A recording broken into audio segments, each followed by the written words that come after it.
Hello everybody to another review, and this one is an updated review for Exoprimal. And man, have I got some news for you about this game. Before we start, if you haven't already, please subscribe to the channel, hit that notification bell so that you can get notified whenever a new video comes up, and make sure you hit the like button. As for the comment down below, let's say, do you like shoot 'em up games, hack and slash, just hordes and hordes of enemies? I'm gonna say it right now. I do. I absolutely love them.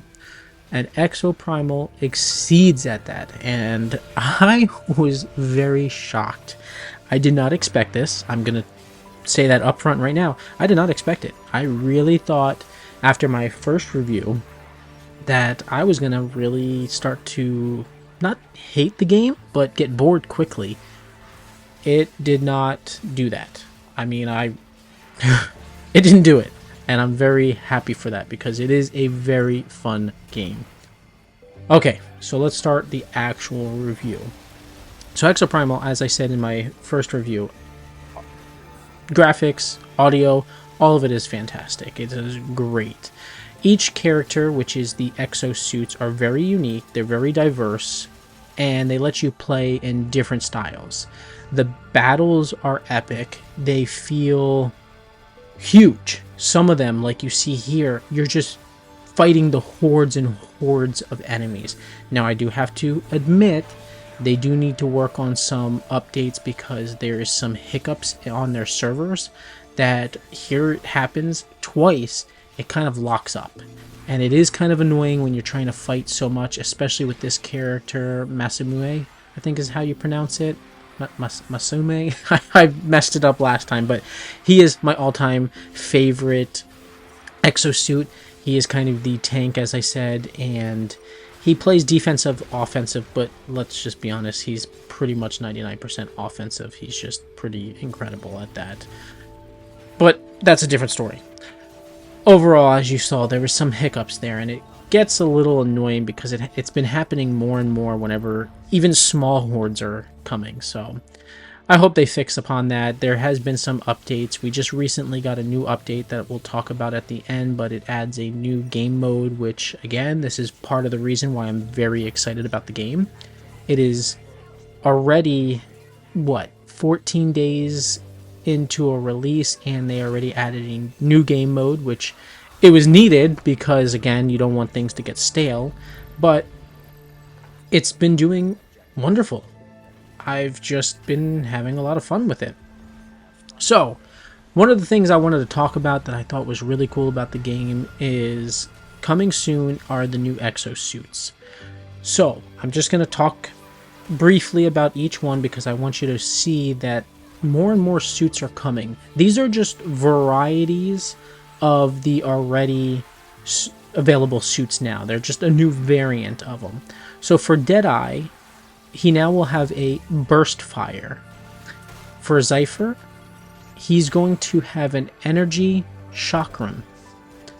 For Roadblock, which he is really an amazing tank if you know how to play him. I don't. I play Krieger. I think Krieger is the best. Out of all the tanks, Krieger is top-notch. Murasami, he's, like I said, he's my favorite to play, but if you're trying to play with the team, which you should be doing, Roadblock is second best in my opinion, whereas Krieger is top choice. But if you know how to play Roadblock, he is very, very good. He's going to get a fortified shield, and I mean, he already has that. I don't know what they're going to change upon that. Witch Doctor is going to get a duality beam. I don't know what that is. Right now he has electrics. Maybe it's going to be like a steady electric beam. Sounds cool. Barrage is going to get a rocket hop. Vigilant is going to be marksman, which I think instead of the sniper rifle, I think it's more like a scout rifle. Murasame is going to get a frost glaive. Skywave is going to have thunderclap, and they look like melee weapons. I don't know. Krieger is going to get a charged shotgun, and Nimbus is going to get dual barrel, which again, I mean, they explain it more on the website, so feel free to go over there and really take a dive in. But the reason I'm bringing it up is there is variety to the game. It's not here yet, but the fact that they already thought about it is very good, because you want to start constantly thinking about how are you going to keep this game fresh? How are you going to keep people coming back for more? And they're already doing that. So, as I mentioned earlier, one of the things that they are going to be including soon is a new Savage mode. Pretty much a horde, kind of survive as long as you can. Really, they briefly talked about it, but you have to complete the game.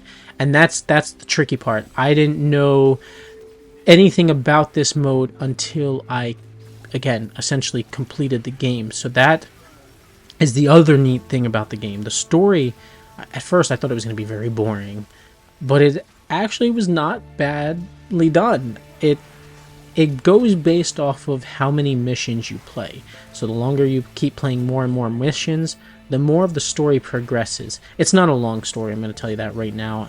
As always, I won't spoil it, but it's not a long story at all. It was good, but not a long story. It's kind of one of those, wait, who? They did it? Kind of moments. That's the story in a nutshell. But again, it's good. As for the Savage Gauntlet, it's already over at the time of this recording, and it was just like a trial phase. They did only basically a 3-day event, and that was it.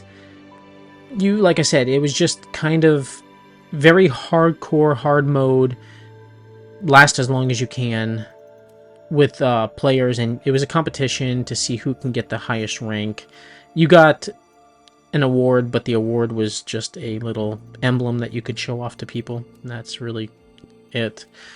But with that being said, it's kind of like other games that they have, such as Monster Hunter, where they have these events, try to score the highest, you'll get a cool skin or something like that. Point being is, they're coming out with things and they're trying things to keep people engaged and wanting to get to the top and wanting to play more and more and more. Now granted, the more you play, again, you're going to probably unlock everything, and you can swap out different builds, but I'm going to be honest, there's typically only like 2 builds you're ever going to need. One's going to be a build if you're trying to just survive and be more oriented towards a team player, such as being a tank or a healer, and the other is going to be more geared towards an offensive, again, talking about tanks and healers. DPS, you're basically going to build out to, do I want my super to charge as fast as it can, or do I want my other abilities to charge as fast as they can and get benefits with them? Other than that, I think, they're doing a swell job, and I've put more than 40 hours. I don't even know how many hours I put into the game, but I put a lot of hours into the game, and it is just so much fun. So, with that being said, the new structure to my reviews are, hey, how much do I think this game is worth? Now, with that being said, I still think this game is only worth, at this point, I would say 20. I'd definitely say $20. And I know that's harsh of me. I know a lot of people are going to say, no, they deserve more. No, with the season pass that you still have to buy, I'm taking out the easiness of leveling. Leveling in this game, guys, like anybody who buys the easy access to unlock the 3 characters at the beginning, I think it was foolish. Again, it's your money. I'm just telling you, I personally would not do it. I think it's foolish because leveling in this game was so fast. So very fast. Very easy to do. Unlocking the characters, it was more fun, too, because I had something to work towards. So unlocking the characters on my own versus paying for it, way better. And besides being super fun, they're not even the meta characters. So if you're trying to play the meta, they're not even the meta characters, so buying them, no. That's my thought, guys. Again, I think the game is worth it, and I hope you guys enjoy it. $20 is what I think it's worth. If you are into Game Pass, Microsoft has it on Game Pass, $10 a month, which I think is very worth it, and they have a load of other games. But again, your money, you use it how you wish. $20 is my final offer. And with that being said, guys, This is the review for Exoprimal, the updated review. I definitely love it. I am loving it. Still putting in more hours. I'll see you guys on the next one.